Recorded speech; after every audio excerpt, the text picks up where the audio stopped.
Hey guys, it's Savannah from Plant Savvy, and I want to talk to y'all about some design fundamentals, all right? And that is design fundamentals of landscape design, interiorscaping. We use this for more interiors, but you could use this throughout interior design or, within your own home and stuff like that. So the main design categories or the design fundamentals, the qualities are form, line, color, and texture. You kind of use those together or use one or the other, but all of them add to the design and are important to the design. So let's talk about them and give you some examples of what this means and how you can use this in your own home. So let's talk about form first. So form is basically the plant structure. This would be how the plant grows, what it's going to look like. Is it a more vining variety, or is it a more compact, bushy variety that kind of comes out like this? Is it a tree? Does it grow more topiary? Are we training it to grow more topiary? All of that plays a part in how the landscape design not only looks to start with, but also how it looks 5, 10, 15, 100 years from now. Think about some of the most iconic gardens in the world. A lot of those have been around for a very long time, like the Biltmore and a bunch of other can't think of them on the top of my head, but there's a bunch of them. Form, it could be the structure. It's also the whole plant. So we're thinking about the foliage. What does the foliage look like? Is it a broad leaf? Is it more skinny? How does that all go together? The main thing that you want to think about with form is shape. Form is shape. What is the shape of the plant? How does it grow? And what's it going to look like as it continues to grow? And how does that pertain to the other design elements that you have within your design? Moving on.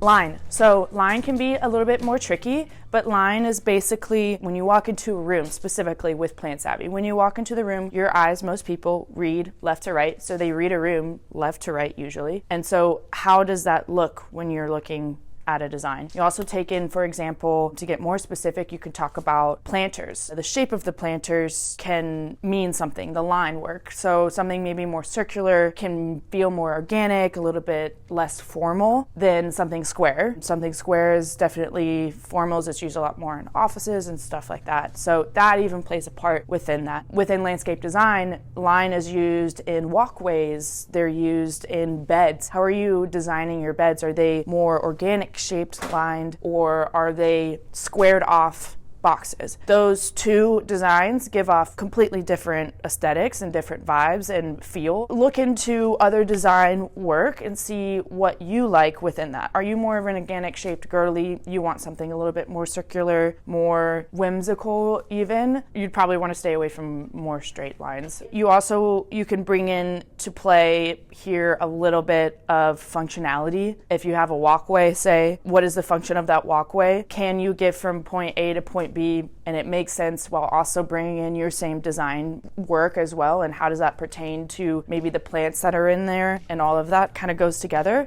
So for example, you could take a park bench in a park. So they want trees to offer shade. That is the functionality of it. They want a park bench and a tree to offer shade. That tree that you choose means a lot. So you want to choose a tree maybe that's not too short, or else it's sitting right onto the person and it's weird and it doesn't offer any shade. You don't want it to be too tall. It might not offer shade in the way that the sun moves. Also, you got to think about what does it look like from a distance. So you could have the park bench there. You don't want two trees that are so far apart. If the vibe is uniform, then yes, maybe you want like an LA type situation where the trees are similar on either side and it's a very straight line. Or did you want something that kind of looks like this with the park bench down here? How do you want your person, a random person, to come into your home or walk into your garden? How do you want them to feel when they walk into there? And you can evoke certain emotions and feelings by the line work that you do within your design. And that also goes hand in hand with the form and the texture and the color. It all goes together to create one sort of aesthetic vibe feeling when you walk into there. Moving on.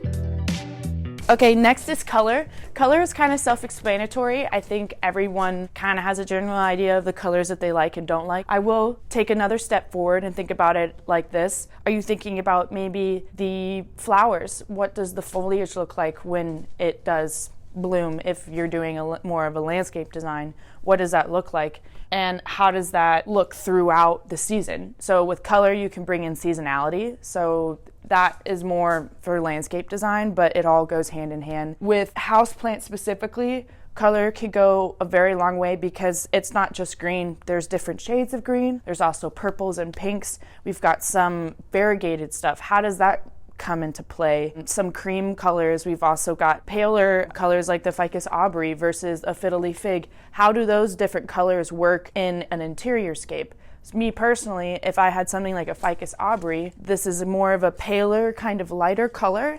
This would work really well in maybe a interior that likes very open, very maybe textured planters. I would probably pair it with like an organic, maybe circular shape or wonky shaped planter that's kind of textured, concrete, maybe has a little dash of pale blue or something mixed in there, in a interior that also has maybe like a lighter pale wood flooring, maybe a cream colored couch, something like that. It's more open, airy, it's light, it feels light when you walk in. Something like this would make sense for that. You take a fiddly fig, it's got a darker green, it's more broader leaves, that's playing in, what is that, form? Yeah, so that's playing with form. It's got broader leaves. I think fiddly figs work really, really, really well in a moody styled room. Maybe darker colors, maybe a library, maybe we got some bookshelves with some books. More of a moody styled room with maybe darker colors, but it has really nice lighting because remember, we got to make sure that these plants sustain and they live for a very long time.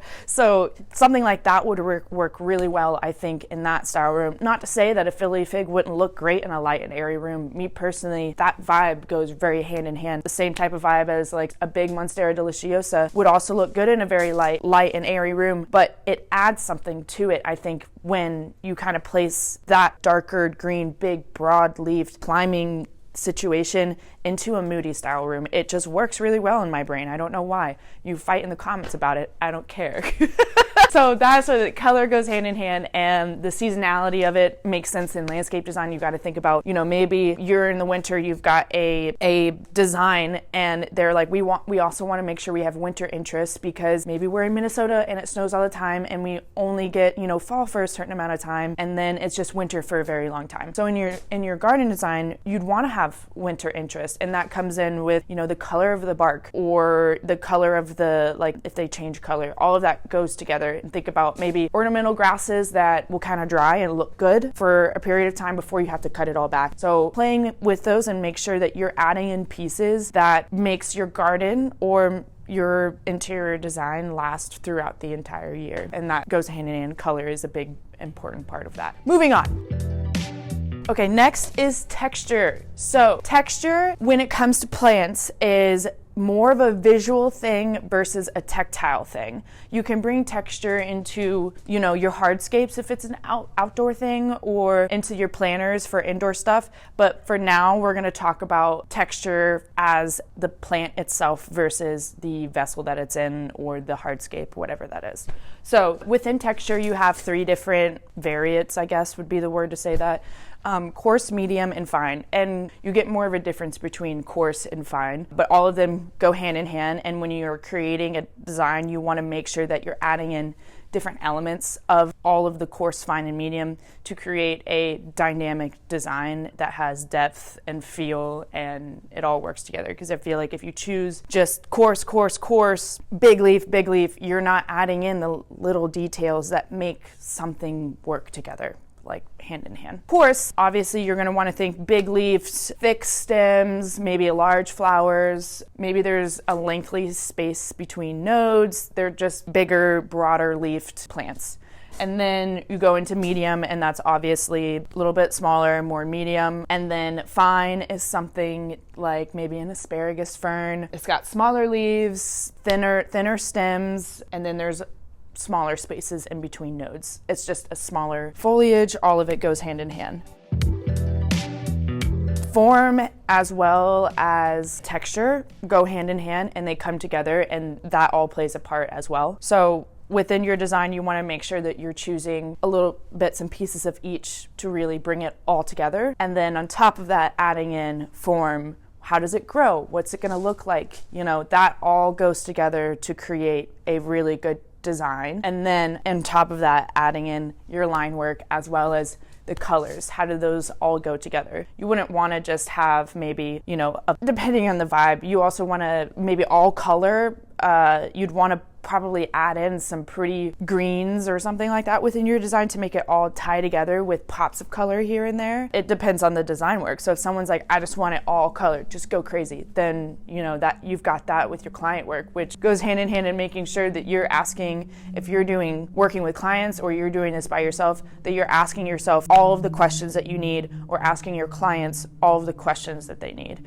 I think the biggest thing that within finding out what someone needs or what you need is to ask 100 questions and also figure out what they don't like. I love hearing, no, I don't like that. Thank you. Okay, we're not going to do that. Anything else that adds to that, we're not doing it. You told me no. So cool. I need to hear no so we can get some yeses, So all of it goes hand in hand, and just make sure that you're using those different elements. It kind of helps to take a step back and think about like how artists, they don't just go and they create a beautiful portrait of someone. They all start with circles and squares and lines, and that's how the same thing with design. So if it's getting a little bit too much if you're doing your own thing or design work within your own home or your landscape, start with those design elements, and then from there you can start asking the questions of, what about the lighting? What about how much care I want to put into these plants? What about the way that the sun moves around my house? How does that all work together?